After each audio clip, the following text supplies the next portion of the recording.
balima anya kuma très urgent. Boubou Mabel Jawara Boraka kuma mun fo damanda mɔgɔ a bɛ fɛ ka kuma kan yɛlɛma an ka jɛ an ka Boubou Mabel ka manipulation kuma lamɛn mɔgɔ fɛn fɛn bɛ damanda la malien den fɛn fɛn k'i bɛ damanda la bɛɛ lajɛlen ka video lamɛn fɔ an ka lamɛn fɔlɔ a y'a lamɛn donc an b'an ka kuma préciser k'a d'a kan an kan bɛ chinois city de ma wa an b'a ɲini malien bɛɛ fɛ u k'an dɛmɛ a kɛlɛ la an bɛ kɛlɛ in na a bɛ san 2 bɔ an bolo an filɛ ka wuli ka jɔ min kɛ nin an b'a kɛ aw malien de kan jazo wallahi mɔgɔ fagala o ka fisa nkalontigɛla ye a y'a lamɛn mɔgɔ fagala ka fisa nkalontigɛla ye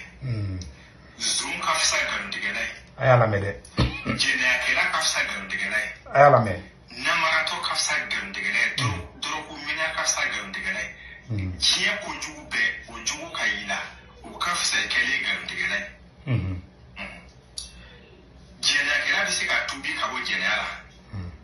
mɔgɔ fagala bɛ se ka tubi ka bɔ mɔgɔ faga la zoom bɛ se ka tubi ka bɔ sonyɛni na n'i bɛ jugu la i bɛ se ka tubi ka segin kɔfɛ mɛ n'i ye nkalontigɛ daminɛ i tɛ se ka tubi parce que a bɛ hakili la n'i ye tiɲɛ fɔ dɔrɔn mɔgɔ si.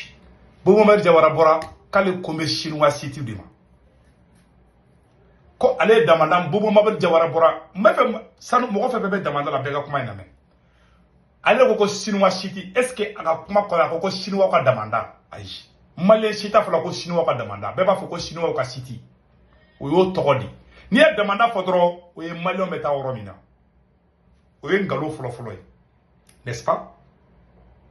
nkalon filanan an balimacɛ bɛ n'o yɔrɔ fɔ an ka jan k'o yɔrɔ lamɛn donc Boubou bɛ fɛrɛ k'a da yɛlɛma de Boubou y'a dabɔ Boubou baara wɛrɛ tɛ Boubou la Boubou tɛ mɔgɔ fɛ Boubou tɛ Mali fɛ a t'a Assimi Goïta fɛ Boubou bɛ mun fɔ o y'a yɛrɛ ka intérêt personnel di an y'a fɔ aw ɲɛna maliyɛnw walayi fɛn fɛn bɛ kɛ Mali ma jugu ye ne bɛ ka danga don don o don dɛ mɔgɔ fɛn fɛn bɛ baara kɛ damanda la ani maliyɛn den halala bɛ ka fɔ ko amina maa bɛ ka nkalon tigɛ Mali ko la maa bɛ ka Mali juguya ka Mali janfa maa bɛ ka Mali ko kɛ nkalon kan maa min kɔnɔ jɛlen tɛ Mali la fiyewu maa min bɛ ka Mali ko k'a yɛrɛ ka intérêt personnel ye ne Segu Tunkara Boubou Mabel Jawara Abdul Niang Mali videomani bɛɛ ani Mali président ni malien den bɛɛ maa bɛ ka Mali ko k'a yɛrɛ ka intérêt la ala k'a bɛɛ halaki bɛɛ ka fɔ ko amina yɛrɛ dɔn n bɛ dugawu don a tɛ ka mɔgɔw jogow ye dɔn na Boubou b'a yɛrɛ yira u la Boubou ka laɲini kun ye mun ye ka damanda fɛrɛni malien ninnu ka fɛn bɛ sɔrɔ damanda la an ka balimacɛ ka kuma tɔ lamɛn a bɛ nkalontigɛla hakili la ni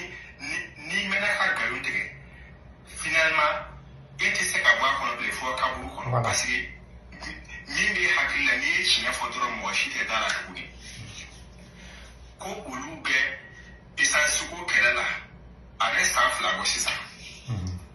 mais essence ko crise yɛrɛ donna Mali kɔnɔ a tɛ san 1 bɔ Mali essence ko crise daminɛna a tɛ san 1 yɛrɛ bɔ fɔlɔ mais ale ko ko ka damanda essence damanda datugu pour que essence ko ka nɔgɔya olu b'o kɛlɛ la a bɛ san 2 bɔ sisan voilà mais Mali yɛrɛ essence ko crise daminɛli o tɛ san 1 bɔ a t'a bɔ ka kuma datugu an b'a fɔ ko Alahu a bɛɛ lajɛlen ye kuma in mɛn sisan dɛ kuma banna o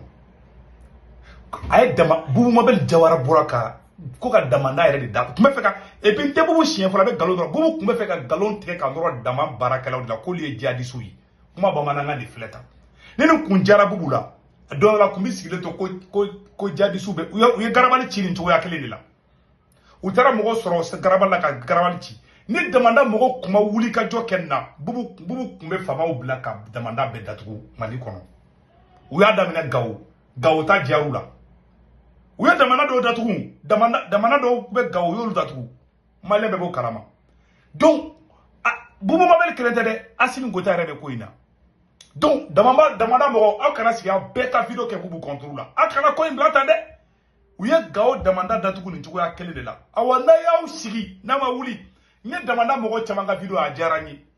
a dɔw yɛrɛ ye Boubou frappe minɛ mais n tɛ fɛ ka o nɛni yɔrɔ ninnu kala quoi donc a bɛ filɛ aw ɲɛkɔrɔ k'a yira aw la ka fɔ non seulement Boubou y'o fɔ a ye Boubou Mabel kelen in lajɛ a ye nkalon tigɛ a ye nin nkalon kelen tigɛ ka dɔrɔn wagati min na essence ko gɛlɛyara ni Boubou Mabel kelen o de bɔra ka fɔ maliyɛnw ɲɛna ko minnu bɛ citerne boli dɛ transporteur minnu bɛ citerne tigiw dɛ k'olu yɛrɛ ni jadisiw bɛ ka business kɛ an ka janga bugu ka nin nkalon fana lamɛn. An bɛ commerçant dɔw fana bɛ olu ye kalabanci n'u bɛ fɛ ka taa carburant di terroriste ma u b'a dabɔ kama ka wuli u kelen k'u ma dabɔ a kama ka t'u yɛrɛ di terroriste ma terroriste b'u ka carburant bɔ o fana ye fɛɛrɛ de ye dɛ an bɛ fɛ k'o fɔ armée ye quoi donc n'u ye carburant bɔ tuma min na o terroriste bɛ camion jigin o b'a sɔrɔ u ye carburant feere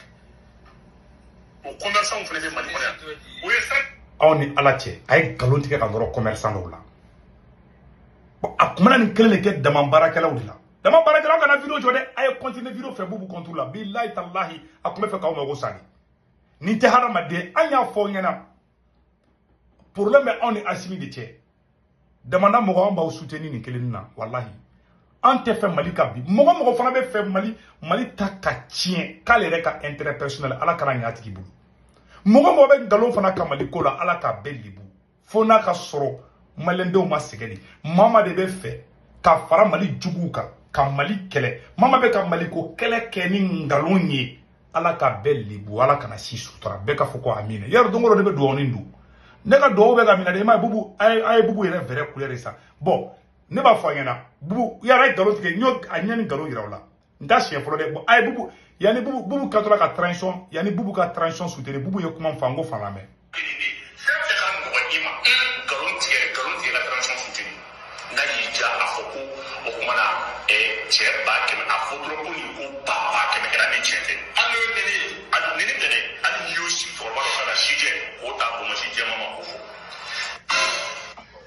a bɛɛ lajɛlen ye san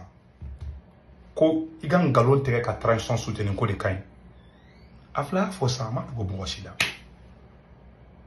mɔgɔ si la k'i ka nkalon tigɛ ka transition soutenir ko de ka ɲi aw ni ala cɛ où est la logique bɛ yɔrɔ jumɛn na où est le sérieux o b'u de filɛ ka nin fɔ tan depuis nin yɔrɔ la Mali ka don mɔgɔ tɛ tiɲɛ fɔ i kana da tigi la a bɛ ka nkalon tigɛ fasojɔ tɛ nkalon tigɛ ye sa walayi sari o y'o de don aw kun la aw dama baarakɛla mɔgɔ caman dimina k'olu tun bɛ bubu soutenir jaa tun bɛ bubu soutenir de yan a ye bɔ kɔnɔ bubu tɛ hɔrɔn ye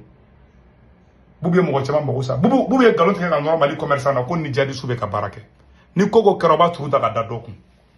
wallahi ni dama baarakɛlaw ma wuli ka jɔ don dɔ la u b'a ta fɔ k'aw ye jadisiw don dɔ la u ye mun kɛ garabali mɔgɔ la olu tun bɛ to kɛ u tun bɛ taa damanda la ka taa bɛɛ gɛn ka bɔ yen alors que damanda la mɔgɔ caman balo bɛ damanda kelen de la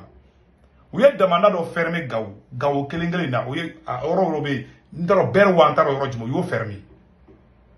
u b'a fermer olu yɛrɛ de b'a sanu bɔ u ni sungurubaw bɛ jɛ ka dun u tun bɛ fɛ k'o kelen de kɛ damanda tɔw la u ye damanda dɔw fermer a tila ko tulonkɛ de don a bubu bɛ mission de la donc damanda mɔgɔ kana n'a y'aw sigi y'o min kɛ garabali mɔgɔ la o b'a kaw la ne filɛ ka tiɲɛ de fɔ an na Mali mɔgɔ bɛ baara kɛ damanda la aw bɛɛ ka bɔ ka kuma a video kɛ bubu contrôle a kana kuma bila tan dɛ don dɔ aw sigilen dɔrɔn a gouvernement bɛ bɔ ko ayi ko jadisiw dɔ bolila ka taa damanda la u bɛ taga plan dɔ tracer dɔrɔn ka taa mɔgɔ dɔ minɛ ko tigi yira damanda la n'o kɛra dɔrɔn u bɛ damanda fermer u y'o de kɛ garabali la u bɛ nkalon dɔ tigɛ ka mɔgɔ dɔ minɛ ko tigi ye jadisi dɔ ko tun bɛ damanda la n'o y'o fɔ dɔrɔn maliyɛn b'a fɔ ko ka damanda fana fermer parce que kunfin de ka ca Mali kunfin caman de bɛ Mali kɔnɔ maliyɛn bɛɛ tɛ kunfin ye donc o yɔrɔ de kun don ala ka hakili ɲuman d'an bɛɛ ma